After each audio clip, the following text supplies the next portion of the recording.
Hola mi gente, hoy vamos a hablar sobre una de las categorías estéticas cubanas que menos se ha explotado dentro de los estudios de la cultura y que a mi parecer es una de las categorías más interesantes que pudieran haber dentro de los estudios antropológicos, sociológicos del cubano. Estudios que además, desgraciadamente en Cuba se han centrado más hacia la cuestión de la influencia negra en nuestra cultura y sobre todo en las manifestaciones cubanos religiosas del tipo, del tipo en la cual nosotros podemos decir que hemos modificado, tenido, intentado, pensado nuestra religiosidad. Pero poco se ha hablado de estas categorías que al principio del siglo XX les resultaba muy interesante a diferentes estudiosos, ¿no?, sobre la cubanía, y que venía y devenía de ese maravilloso siglo XIX que plantea las pautas para podernos entender en el mundo desde el punto de vista de la identidad, decir qué somos y por qué somos como somos, ¿no?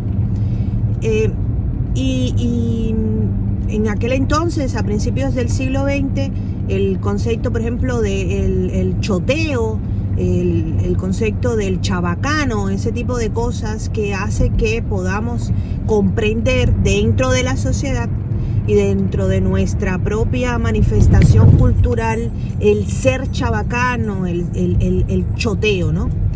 Un concepto que muchísimos extranjeros, cuando han vivido la realidad cubana, y la realidad cubana no solamente tiene que ver con lo económico, la realidad cubana tiene que ver también con el trato, con insertarte en la sociedad cubana, que es una de las cosas, aunque no lo crean, más complejas que puedan existir.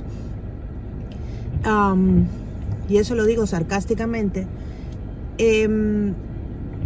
Han pensado siempre en el concepto del choteo como una de las dificultades para entablar cualquier tipo de conversación seria, prominente, que avance, ¿no?, en un proceso de toma de decisiones importantes, de situaciones que puedan desarrollarse, ¿no?, hacia ámbitos exitosos, porque el cubano siempre en algún punto lleva las cosas al choteo, ¿no? Eso, aunque parezca una generalidad, pues al final del día es algo interesante a tomar en cuenta, ya que una vez que tú conozcas este pequeño, aparentemente pequeño detalle dentro de la comprensión o dentro del marco de comprensión de un individuo, que no solamente es un individuo con sus propias características como ser humano, biológicamente hablando, sino es un individuo que pertenece a un contexto determinado. Y por lo tanto, yo pienso que a lo mejor cualquier filósofo, psicólogo, médico, antropólogo, historiador del arte, sociólogo, etcétera, debe de comprender con qué tipo de individuo está trabajando. Está trabajando con un individuo que en cualquier momento interrumpirá su conversación. Dígase un psicólogo que en ese punto está intentando descubrir los traumas de este individuo. Individuo puede ser tanto el género masculino, femenino o quimera, lo que sea, que ahora mismo cualquier cosa puede ser, y que en medio de aquel análisis, después de haber tomado en cuenta que le pegaban con la chancleta, que le metían cintazo, que si lo mandaban a la bodega a hacer cola, y todos los traumas que pudiera arrastrar cualquier cubano, el tipo le diga en ese momento: tú no sabes lo que tú estás hablando. En ese momento, o que le diga cosas como, no sé, fíjate de eso, si mi abuela era buena gente, o fíjate de eso, muchacha, vamos a gozar, yo te invito a mi casa a comer, dale, que yo conseguí ahí una pierna de puerco.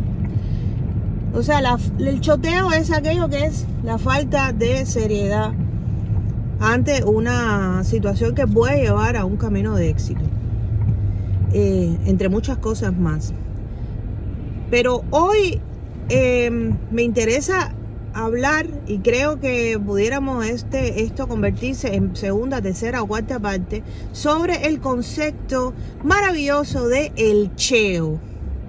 El cheo, que supongo que tiene su parámetro en las otras nacionalidades dentro de los países. Yo conozco solamente el contexto de Cuba y de México con respecto a este personaje dentro de la sociedad, que conlleva a una comparación occidental entre el buen gusto y el mal gusto.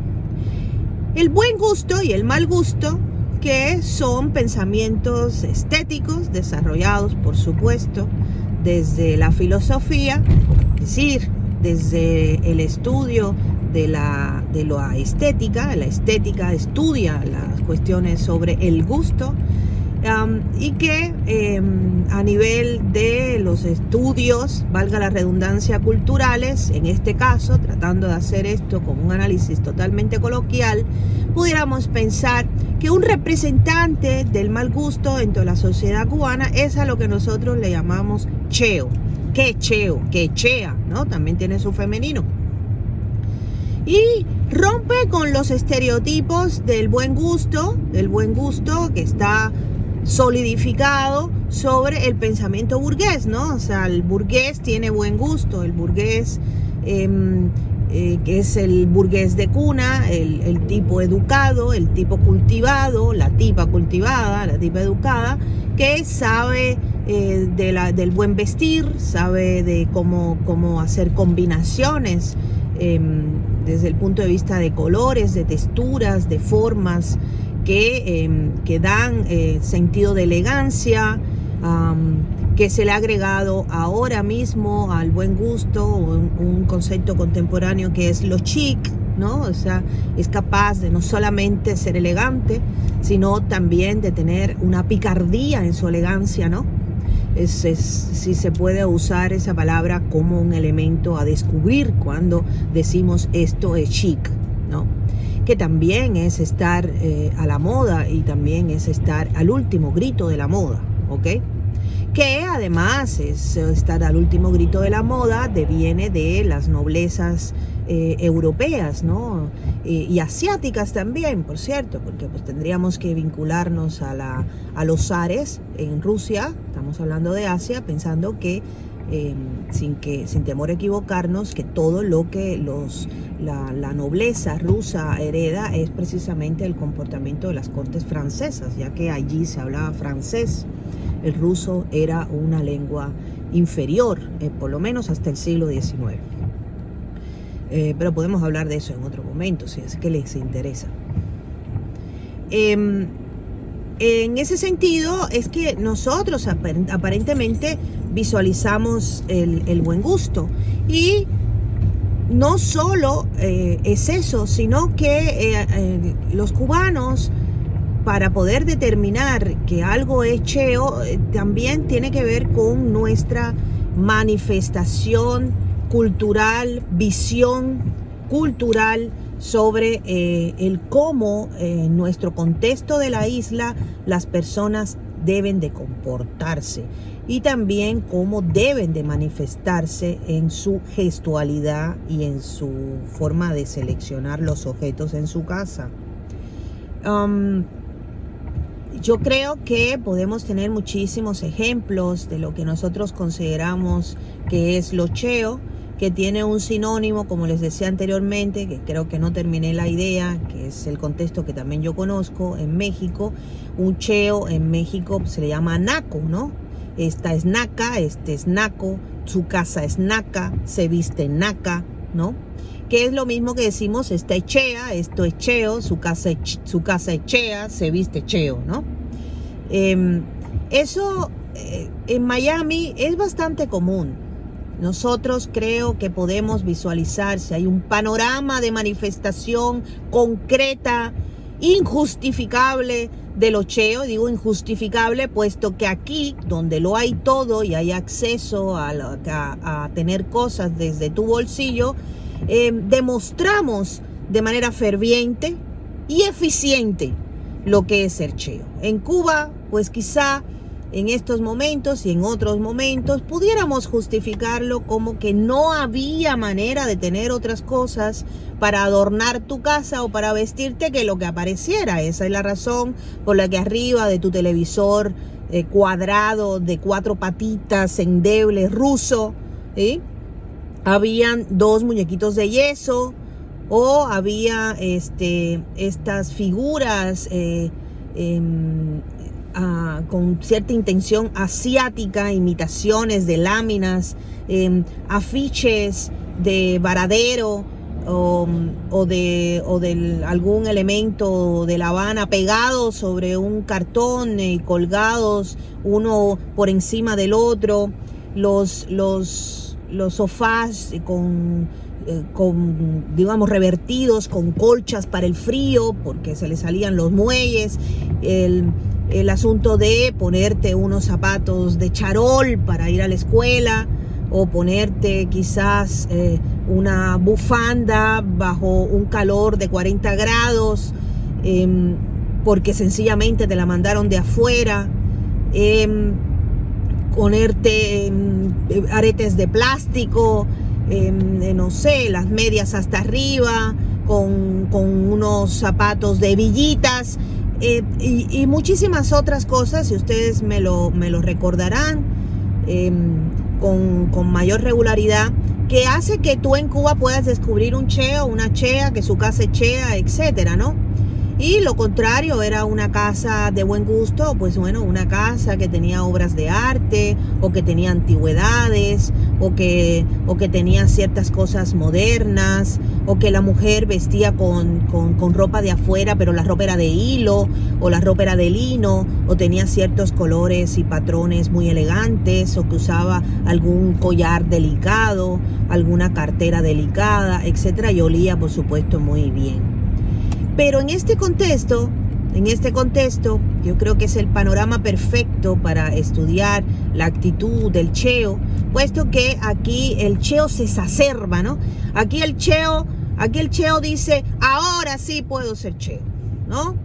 Dios me ha brindado la posibilidad de desarrollarme en la chacdá, de tener toda la posibilidad de poner todo lo que sea de plástico, todo lo que sea de yeso, que voy a darte de comer en un plato de plástico, en mi mesa, el comedor nadie se sienta porque me la jode, nadie se va a sentar en la sala porque total, el cheo no conversa, ¿no? El cheo chismea, ¿no? Esa es otra de las actitudes. Al cheo no le importa, el cheo lo que le importa es que su casa esté blanca, pulcra, que nadie haga de su casa un hogar, le interesa estar afuera, le interesa estar en la piscina, le interesa colgarse collares exóticos, pero desde el punto de vista del grosor, de la cantidad de quilates de su oro, ¿ok? Al cheo le interesa el reloj grande, gigante, que se note, le interesa mostrar los pelos del pecho, le interesan los colores estridentes, y no los colores en un sentido nacionalista, sino sencillamente estridentes para hacerse notar. Les interesa mostrar las etiquetas de su ropa. Le interesa que su cocina pues muestre las cazuelas pulcras para mostrar que sabe limpiar, pero en realidad es que no las usa.